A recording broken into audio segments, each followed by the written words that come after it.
Es incuestionable el individuo, dice Occam. Tan incuestionable es que querer objetarlo sería algo semejante a querer examinar la luz del sol y para ello encender una candela.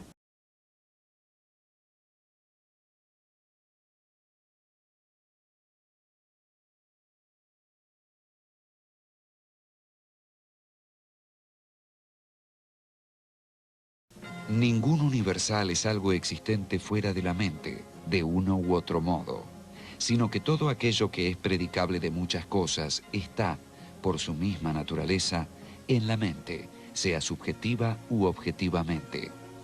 Y ningún universal pertenece a la esencia de ninguna sustancia. Guillermo de Occam, comentario a las sentencias.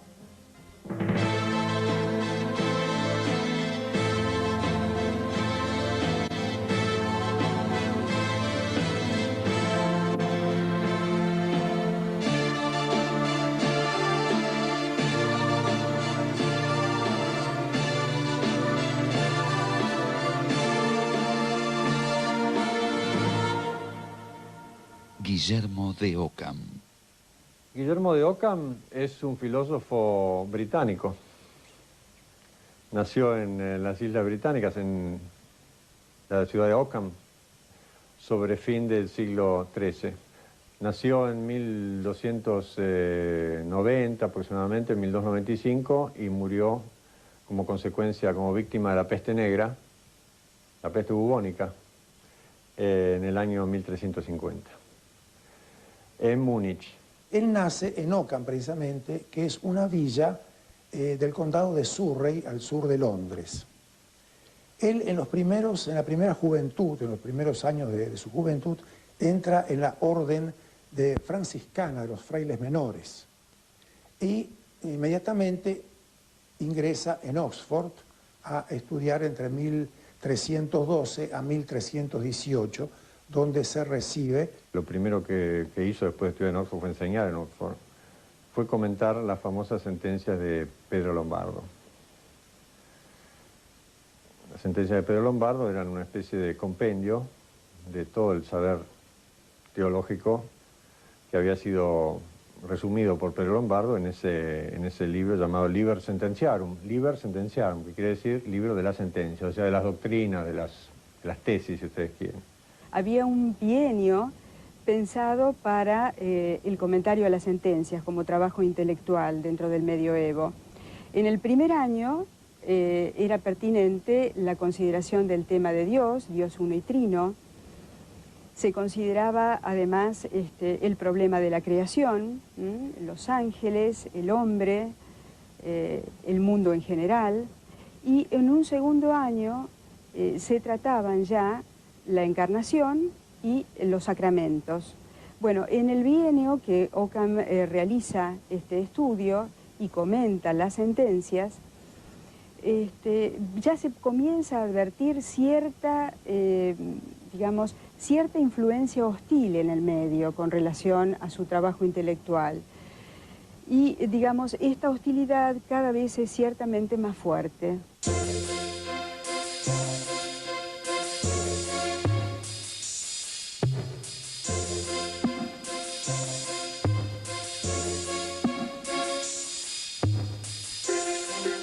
El ambiente de Oxford estaba fuertemente influido por el realismo de otro teólogo y filósofo franciscano, Juan Duns Scoto.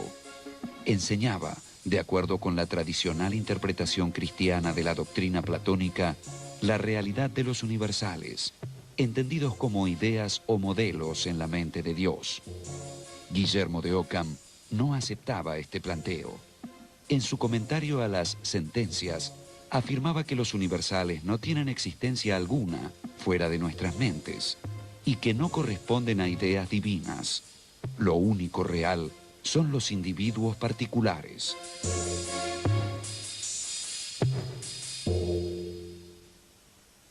Su temática principal para diferenciarlo de todo lo que fue la metafísica medieval es una afirmación radicalizada del individuo y del singular, y de la persona singular y concreta. En la filosofía, dentro de lo que la filosofía anterior era un concepto más universal. El hombre era una criatura divina y dentro de ese sentido de su criatura divina estaba integrado en la naturaleza y en el universo. Acá el hombre es el individuo aislado solo. Por eso toda la filosofía de Ockham va a abrir directamente en política hacia el liberalismo individualista, por una parte, incluso en la política y en la filosofía moderna y contemporánea. Además, en ruptura con toda la metafísica que era de las nociones de los universales, nociones de ideas generales, de principios universales de géneros y especies, él afirma un empirismo radical, la experiencia inmediata de lo que se puede contener en la observación empírica e inmediata del hecho de la percepción. Los términos de nuestras proposiciones, lo único que significan, dice Ockham, son conceptos de nuestra mente. Por eso el único lugar donde existen los universales es inánima, o sea, en el alma del hombre. Los géneros y las especies, hombre, animal, si algún tipo de existencia tienen, esa existencia es en nuestra alma, o sea que son puros conceptos mentales. Bueno, en realidad este tema de los universales forma parte de un totum, digamos así, que constituyen los tres principios fundamentales, yo diría las claves de bóveda del pensamiento occamista. Primer principio de individualidad de todo lo real. En lo real, en la realidad, todas las cosas son individuales, no hay realidades universales. Es incuestionable el individuo, dice Ockham. Tan incuestionable es que querer, digamos, objetarlo sería algo semejante a querer examinar la luz del sol y para ello encender una candela. A lo único que puede llevarnos esto es a la ofuscación de la vista. Bueno, negar el individuo es negar una evidencia inmediata. Al mismo tiempo, digamos, si tratamos de hacer una ciencia, tenemos que tratar de hacer una ciencia sobre lo universal. ¿Y cómo podemos hacer una ciencia de lo universal si estamos partiendo de los singulares?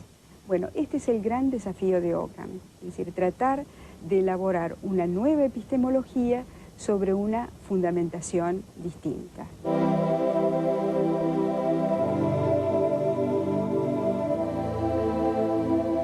Si solo el individuo es real, no hay un orden esencial que el estudioso deba desentrañar, sino que todo orden es impuesto a la realidad por el mismo estudioso en su acto de organizar conceptualmente los múltiples entes individuales. Los entes no van a estar organizados y clasificados según una previa ya atribución dada por la naturaleza con un carácter definitivo, sino por una clasificación y una categorización que el mismo científico va a imponer a sus hipótesis de trabajo. Esto de alguna manera, aquí entonces, el realismo metafísico de los géneros y las especies queda cortado con esta vuelta al singular, al individual y a su clasificación serial del individuo. La serie se va a organizar de acuerdo a lo que el científico le interesa agrupar, los objetos, los entes para una determinada investigación. Ockham pretende, digamos, elaborar una ciencia que esté basada en una perspectiva distinta, que esté basada en el individuo. Y esa ciencia basada en el individuo es su modo de reaccionar en defensa de la omnipotencia divina. El segundo principio es el principio de omnipotencia divina. Este principio de omnipotencia divina decía algo así como Dios puede, o sea, Dios es omnipotente, puede. Dios puede hacer en la realidad todo lo que no implique contradicción. ¿Esto qué significaba? Significa que en realidad el mundo tal como es, es un mundo querido por Dios, pero no querido por un intelecto divino, sino querido por la voluntad de Dios, por un acto del arbitrio divino, no por un acto del intelecto divino. ¿Y qué significa esto? Significa que precisamente como Dios quiso el mundo de esta manera, podía haber querido de otra. Por eso este mundo actual es puramente fáctico, puramente factual. O sea, es un gran conjunto de individuos que están relacionados de determinada manera, pero podrían estar relacionados de otra. Lo que tiene este individualismo ocamista es que esta contingencia está dada en una innovación permanente de los momentos. Cada momento es nuevo. Al mismo tiempo, al ser nuevo, se interrumpe. No hay una continuidad, de alguna manera, de una historia ligada. Nuestra vida serían como momentos atómicos, aislados, que va a ser nuestra conciencia la que les va a dar un sentido. Todo orden contingente depende del absoluto poder de Dios. Con Ockham tenemos que el Dios de las ideas divinas, que recorre de algún modo todo el medioevo, cede ahora su lugar a un Dios del poder, a un Dios todopoderoso. Y todo el universo físico está en relación a esta omnipotencia divina. Entonces, no hay un orden en lo natural más allá de lo querido por Dios. Después de los principios de la individualidad, de lo real y de la omnipotencia divina, el tercer principio de la filosofía de Guillermo era el principio de economía. ¿Qué quiere decir el principio de economía? No tiene nada que ver con el dinero. Es el principio según el cual, para explicar la realidad, no hay que recurrir a la creación o a la hipostatización, digamos así, de otros principios que expliquen esa realidad. O sea, para explicar la realidad hay que recurrir a la menor cantidad de principios posibles o de realidades posibles. No debemos crear entes para explicar otros entes a la luz de estos entes. El vulgo, digamos, ha explicado este principio de economía utilizando una metáfora, la navaja de Ockham. ¿Qué quiere decir la navaja de Ockham? La navaja de Ockham es una navaja que corta, digamos, el mundo y recorta el mundo de modo de limitar la cantidad de entidades de ese mundo al mínimo indispensable. Esa navaja de Ockham corta esas nociones tradicionales sobre las cuales la filosofía se venía sosteniendo y plantea un nuevo horizonte de comprensión. Entonces alguien humorísticamente dijo, raer la barba de Platón con la navaja de Ockham. Hay múltiples menciones, autores diversos sobre el principio de economía, pero sin embargo en Ockham tiene un uso particular. Este principio es un instrumento de elaboración de su propia ciencia y está acotado al orden de fabricación de teorías por parte del hombre. De ninguna manera se contrapone con el principio de la omnipotencia divina. Dios puede elegir el modo más complicado de obrar, pero sin embargo el hombre va a elegir el modo menos complicado de elaborar una teoría sobre lo real. El apartamento de la tradición escolástica por parte de Guillermo y sus doctrinas revolucionarias causaron desagrado e inquietud entre sus compañeros y superiores de Oxford.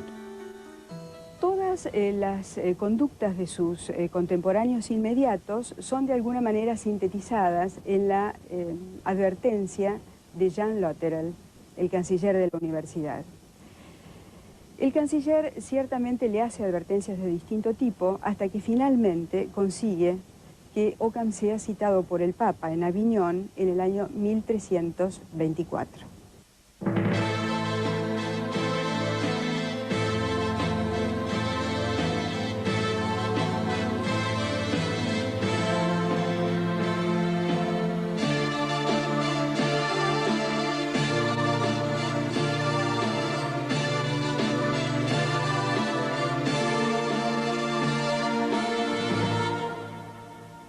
Guillermo de Ockham. Durante 4 años, Guillermo permaneció en Aviñón, esperando la resolución papal respecto a si sus doctrinas eran o no heréticas. Las mayores dificultades se centraban en las opiniones del joven filósofo sobre las relaciones entre fe y razón y su impugnación de las pruebas de la existencia de Dios. Con relación a el problema de la fe y de la razón, Occam plantea por primera vez también, y con un espíritu muy moderno, diríamos, lo que es la división entre los planos, el plano de la fe por un lado, y de la razón y de la claridad lógica por el otro. Ahora, como para Occam no existen legalidades o vínculos reales entre los entes de la realidad, tampoco existe la posibilidad de vincular esos entes por medio de la ley de causalidad.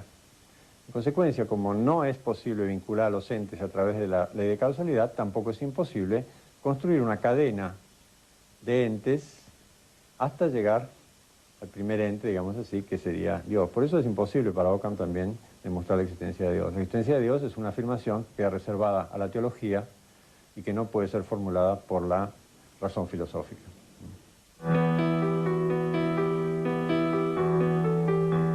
La comisión nombrada por el Papa Juan XXII se demoraba en el examen de las opiniones de Guillermo, y este aprovechó el tiempo redactando por segunda vez su comentario de las sentencias y retocando otros textos. También escribió una suma lógica completa, desarrollando ideas que ya había apuntado en un tratado escrito en Oxford. La solución que da Occam en esto, tanto en el Tratado de Logia como en la Suma de Logia, como en otras de sus obras, es que el hombre, en este hombre, como se dijo, que es un individuo, digamos, aislado de todo contexto metafísico, sino que está él mismo puesto frente a la realidad inmediata y contingente y empírica. Sin embargo, ese hombre tiene digamos, una capacidad de conceptualizar sus sentimientos. Entonces habría una conceptualización de pulsiones profundas de la vida, ¿no? El amor, el goce, la alegría, el disfrute, la queja, todo lo que sean las pulsiones elementales de la vida, que son como ese lenguaje que dice San Agustín, que es anterior a todo idioma. Ahí ese no tiene idioma, es un idioma como neutro, y hay que nombrarlo. Pero al nombrarlo, se produce entonces como esa arbitrariedad. En Aviñón, hacia 1328, Guillermo de Occam se encontró con el general de la Orden Franciscana, Miguel de Cesena, que había sido citado por el Papa para responder por sus opiniones en torno a la pobreza. También conoció allí al emperador Luis de Baviera. Recordemos que Occam fue llamado a la corte de Aviñón para explicar sus tesis presuntamente heréticas, y ahí en la corte de Aviñón se encuentra con otros franciscanos que sí habían sostenido, al contrario de Occam, tesis políticas. ¿Qué tesis habían sostenido? Bueno, la tesis según la cual la perfección evangélica, o sea, la perfección de cristiano, se logra a través de la pobreza, o sea, la renuncia a la propiedad. Para un papado con aspiraciones de poder, con aspiraciones políticas, realmente esta tesis era una tesis peligrosa, conflictiva. Por eso es que el papado también convoca a Miguel de Cesena a la corte de Aviñón para que explique en qué consiste esa tesis acerca de la pobreza evangélica. Bueno, ahí en la corte de Aviñón se encuentra Occam con Miguel de Cesena, y Occam hace causa común con Miguel de Cesena.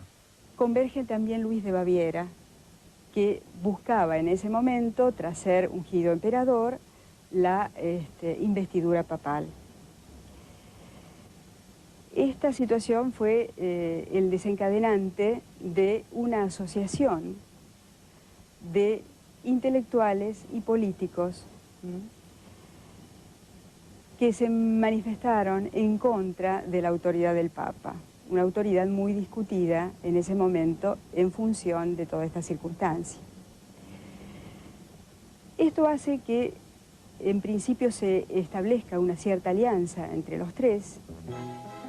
Guillermo de Occam Miguel de Cesena y algunos frailes menores huyeron de Aviñón y luego de participar fugazmente de un congreso general en la ciudad de Bolonia, donde se discutieron la pobreza evangélica, la caridad cristiana, el poder del Papa y la fiabilidad papal, siguieron su viaje hacia Baviera solicitando amparo al emperador. Para entonces, el Papa ya los había excomulgado. Y ahí hay una frase que se comenta, que dijo Guillermo de Ockham al emperador. Dice: defiéndeme tú con la espada, que yo te defenderé con la palabra. Desde aquí en adelante, Ockham se va a dedicar a la tarea fundamentalmente política, de apoyo al rey de Baviera. La obra política de Ockham se estructura sobre la base de dos puntos, digamos así. Un punto es el problema de la pobreza. O sea, para Ockham el cristiano, o la perfección cristiana, se logra a través de la renuncia a la propiedad.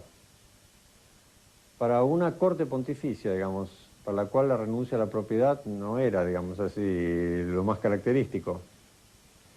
Esto era realmente un problema para el papado. Por eso el papado discute en uno y otro escrito, en términos jurídicos, muy fuertemente con Ockham acerca de este tema de la pobreza. Y el otro problema que surge en estos textos es el problema de la plenitud de poder. O sea, si el Papa puede pretender tener la totalidad del poder, incluso el poder temporal, no solamente el espiritual, o no puede. Naturalmente, es una disputa que se viene arrastrando desde hacía muchos siglos. Víctima de la peste negra, Guillermo de Ockham falleció en Múnich en 1350. Poco antes, el Papa Clemente VI, buscando una conciliación, le había propuesto una retractación de las contumacias que había escrito contra el papado, a cambio del levantamiento de la excomunión. Otro tema también discutido es si Ockham murió reconciliado o no con la Iglesia. Hay autores como Baudry o Böhner que entienden que Ockham murió reconciliado, pero sin embargo no hay documentos que esto lo testifiquen. Incluso el sello de la orden, Ockham lo conservó hasta el final, lo cual nos hace suponer que muy probablemente este hecho no se diera. Con Guillermo de Ockham comienza a desarrollarse en la filosofía europea el espíritu crítico que tan importante papel tendría en los siglos siguientes, en el pensamiento científico y filosófico. La influencia del nominalismo e individualismo ockhamista se refleja en el ámbito del saber, en la concepción antropológica que implica y la importancia dada al lenguaje. Si cada individuo es un átomo aislado, solamente tiene, digamos, reconocimiento, situación y posición dentro de un discurso, no de la historia, porque no hay una metafísica de la historia, sino una posición en el cual el individuo va a ser nombrado de alguna manera. Entonces, el hombre solamente tiene posibilidad de reconocerse en el lenguaje y en la palabra. Después hay otra influencia que bien puede haber provenido del espíritu ockhamista, que es la influencia sobre la tradición protestante o la tradición individualista. O sea, Ockham es un defensor del individuo, de los derechos del individuo.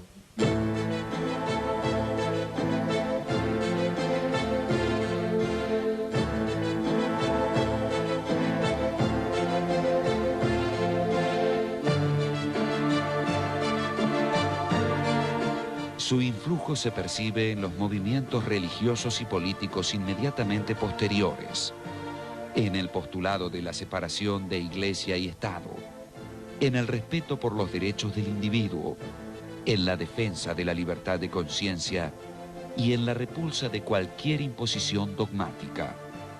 Fue quizás el último medieval y a la vez el primer moderno, el primer filósofo crítico.